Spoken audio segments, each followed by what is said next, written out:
The thing that everybody is talking about is Tank came out and said he was gonna retire. Is that really happening? That's his decision. Yeah, that's his decision. I can understand where he's coming from, though. I totally can understand. Like, I have a house on an island. Y'all won't see me again. Type shit. Dude, Tank doesn't punch that hard. Tank really doesn't punch that hard. It's just he lands a clean shot, and a lot of us are either too small or completely dehydrated. Leonard Ellerbe recently shared why Gervonta "Tank" Davis is considering retiring in 2025. He explained that boxing has changed, and no matter what a fighter achieves, fans are never fully satisfied. Ellerbe believes this can be frustrating for someone like Tank, who has given so much to the sport while Davis is still at his peak. The pressure and expectations may be pushing him toward an early exit from boxing. Completely changed his life.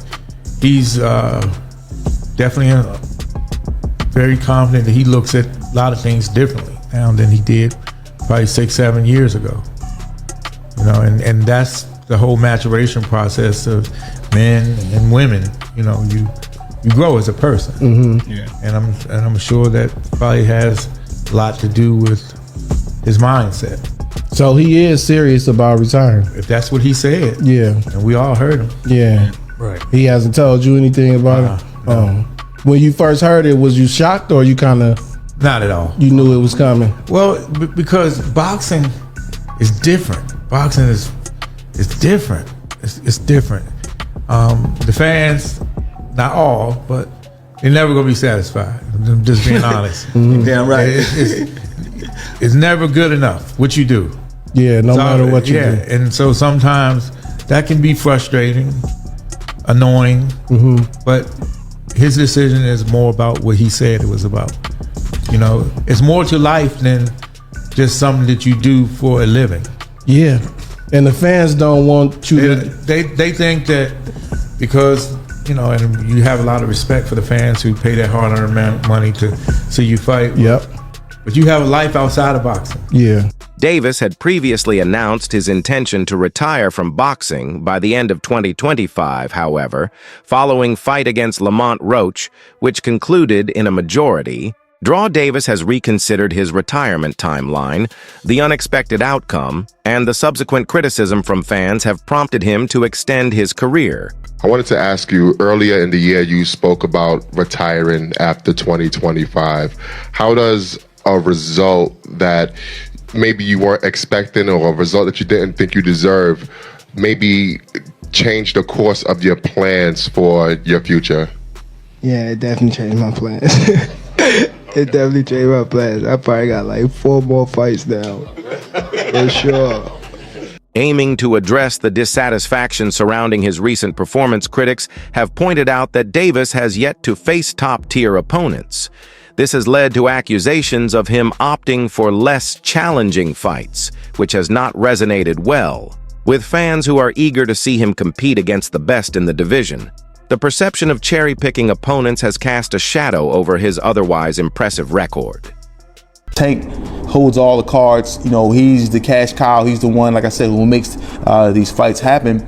I just think that he should go on ahead and move forward and fight Shakur. And put that Lamont Roach fight on hold. That fight will be there. Lamont Roach is not going anywhere. Lamont Roach now has a lot of fame, a lot of notoriety after this fight. My opinion, I think that Tank should just move on, go forward, and fight Shakur Stevenson and give the fans what they want. Shakur Stevenson, the WBC light champion, has expressed frustration over the stalled negotiations for a fight with Davis. Stevenson emphasized that he cannot wait indefinitely for Davis to agree to bout and stated that he does not need Davis to advance his own career. I mean, if he want to retire with the career that he got, then go ahead and do whatever you got to do. So I disagree with it. I think it's soft, but that's on him. Do you still think that fight's possible? I know he might have a break after that fight with Lamont Roach, but do you feel like you guys could fight 2025 or 2026? I ain't gonna lie, I ain't into chasing people around. I mean, if he's willing to fight, I'm ready to fight, and I think it should happen, but I ain't gonna lie, I can't sit there and chase you and then, you know, he could try to make it seem as though I need him and I don't need him. This sentiment highlights the challenges in arranging. High-profile matches in the current boxing landscape in response to the criticism and calls for him to prove himself against elite opponents. Davis has questioned Stevenson's accomplishments, implying that Stevenson has not achieved enough to warrant. Who have Shakur? What have Shakur done? What have he done in the sport? He haven't done nothing. The young one is looking more better than him. Who that? The Keyshawn. Keyshawn looking way more better than this. I keep screaming his name. He haven't done nothing. Keyshawn haven't even done nothing. So what do you say to those who might be saying afraid? His name for? So what do you say to those who might be saying that, you know, Tank is afraid of Shakur? Afraid of what? Afraid of what? Us fighters, if we're afraid of something, it gotta be somebody hitting us and hurting us. Like, he don't have no offense. Everything is defense. Defense only winning basketball and football.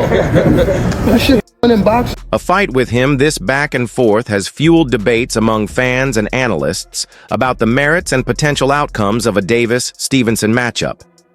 Leonard Ellerbe, CEO of Mayweather Promotions, has defended Davis, asserting that Tank has the capability to defeat top fighters like Teofimo Lopez Irby, explained that arranging such high-profile fights. I'm very, very confident Tank beats all those guys. All those guys. You name, any of them you name, Tank can beat them. Where would a fight with like a Devin Haney or a Teofimo Lopez sort of sit on the grand scheme of his schedule? I don't think that you can put a timeline on that kind of stuff, because the big fights happen when they really make sense for both sides. And, you know, I know the fans get a little impatient at times, and that's understandable because they don't really understand how the business goes. You know, Tank's coming off of a fight where, you know, he's made tens of millions of dollars, and Tank alone has been generating, you know, 8-figure revenue every single fight. Tank makes you an offer, it's probably not going to be what you expect, because you get paid on what you kind of weigh. Tank is here, and the other guys are there, and I'm solely talking about generating the revenue. Requires time and mutual agreement from both parties, suggesting that negotiations are more complex than they may appear to the public. Discussions about a potential bout between Davis and Devin Haney have surfaced, but there are no concrete signs of this fight. Was there any talks at all with Team Haney after both of their last fights in April and May? You know, just because after both of their fights, their schedules were cleared and they're the two top lightweights. And as I would say, some of those fights aren't ready at the moment. That's the best way to put it.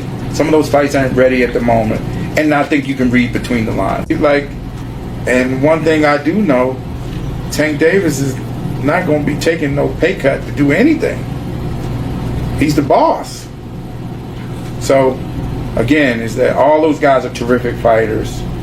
I ain't got to call their names. They all are terrific fighters. They fight their behind off, but at the end of the day, Tank's that. Materializing soon, LB mentioned that some fights are not ready at the moment, and emphasized that Davis is not willing to take a pay cut to facilitate any match, highlighting the financial considerations involved in organizing major fights. Davis has openly expressed his intention to retire. 25 is after next year, I'm out of it. After our second fight? You're out of it? Yeah. Care to elaborate on that? Out of the sport. After our second fight? Nah, no, I'm gonna win, bro. Nah, I could tell you my fights. Citing his discontent with various aspects of the sport, he has described boxing as garbage and indicated a desire to step away from the limelight, focusing instead on personal endeavors and spending time with his family. This sentiment underscores the mental and emotional toll that professional boxing can exert on athletes. Are you retiring? What changed? What made this shit trash, garbage? If you got the opportunity to sign a prospect for GTD, who will be? Gervonta, something should have happened during this time, because when I saw you at the Frank Martin press conference, it looked like you were like talks about retirement was not even discussed at this moment, and now it's something you keep on repeating. Is it just because obviously what you've done through boxing since you were a kid and everything? Fed up with those. Where's Calvin Ford? Is Calvin Ford and or Leonard Ellerbe? Usually they're around to. You think you might be gaining love for it though? You never know. Like you say, you got a spark today. Beyond his boxing career, Davis has shown little interest in mentoring or promoting upcoming fighters. When asked about the possibility of signing prospects for GTD promotions, he declined, emphasizing his decision to distance himself from the sport entirely. This indicates a clear intention to disengage from boxing.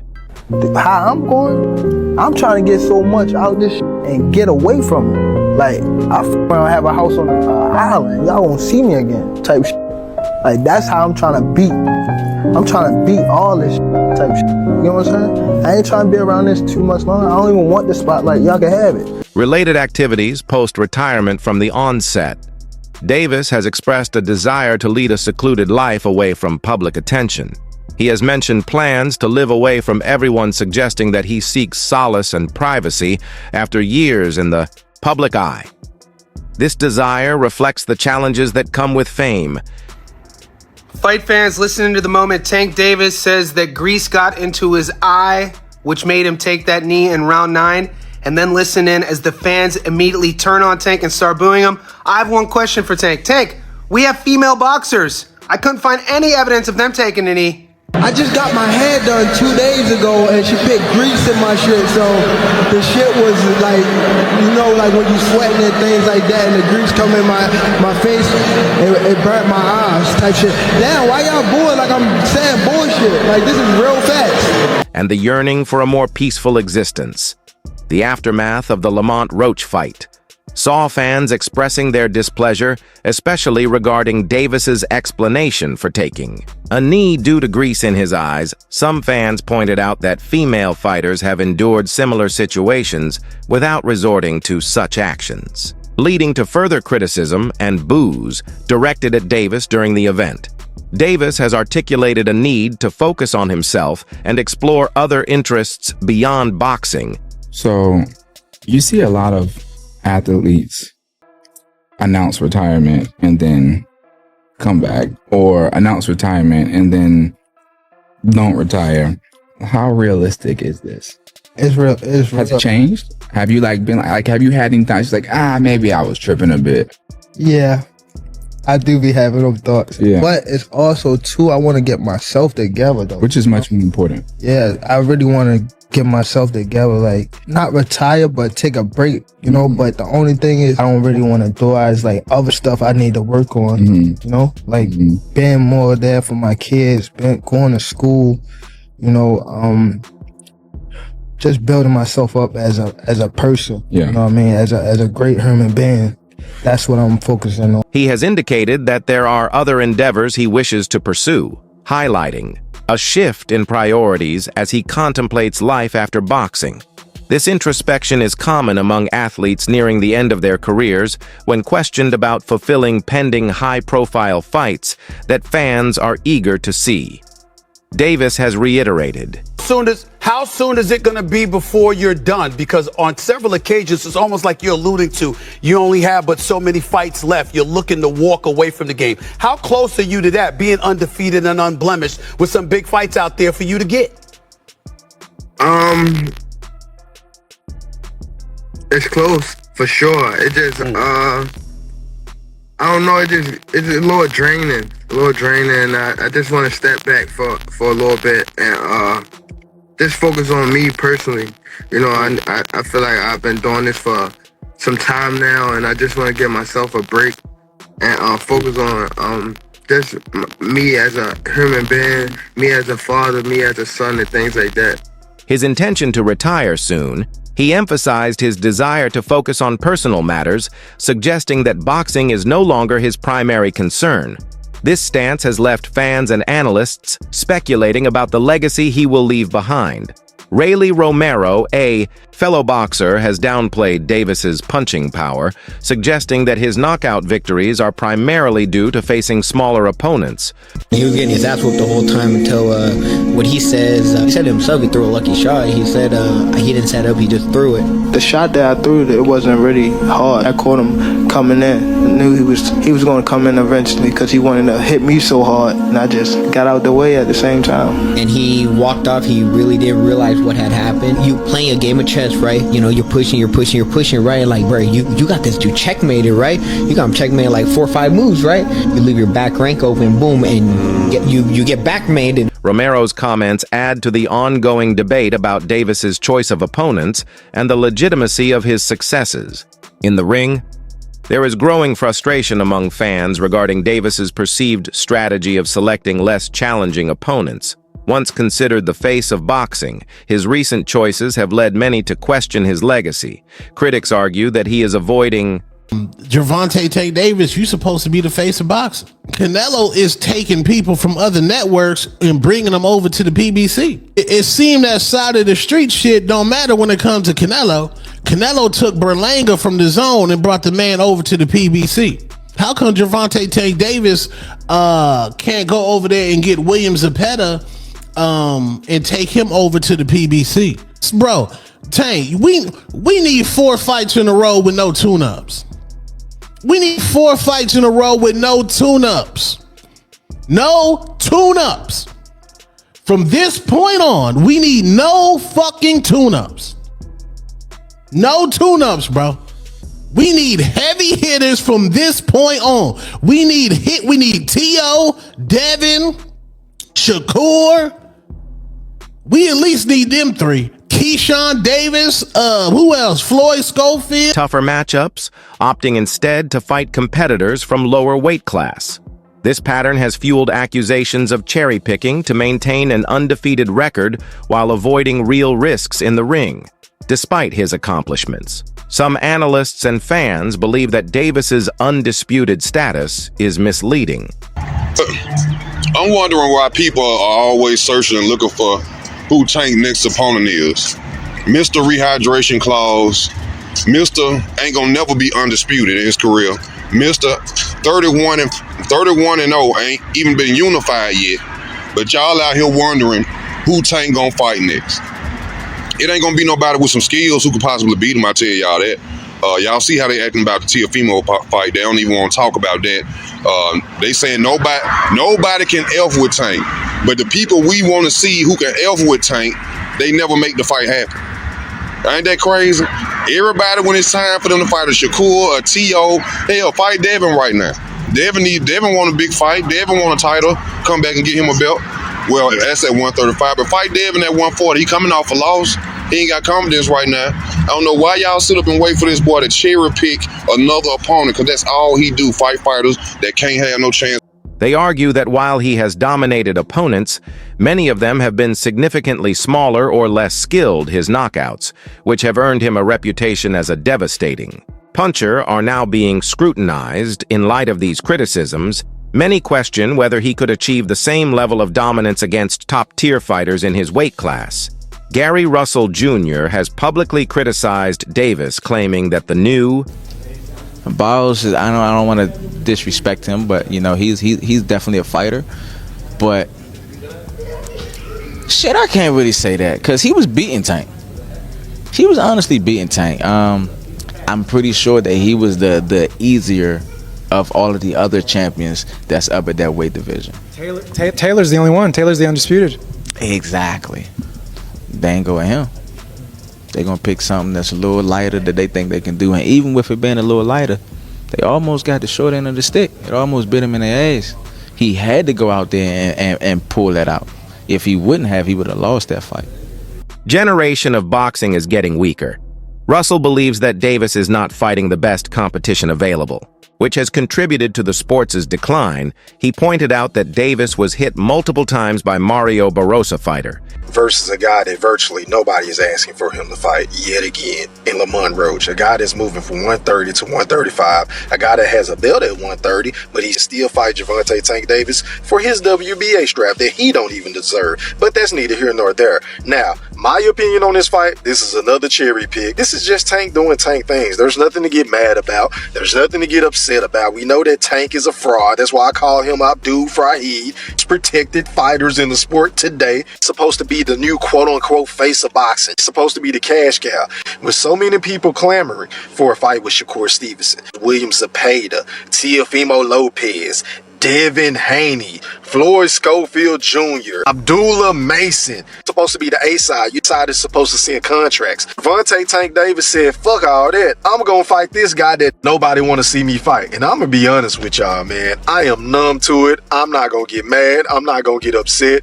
It is what it is, because at the end of the day, as long as Tank is doing all these live gates, 100K to 300K pay-per-view buys, this man has zero incentive on fighting anybody's worth. He considers not particularly strong, which raises concerns about Davis's defensive abilities against elite opponents. That's it for today's video. Stay tuned until next time.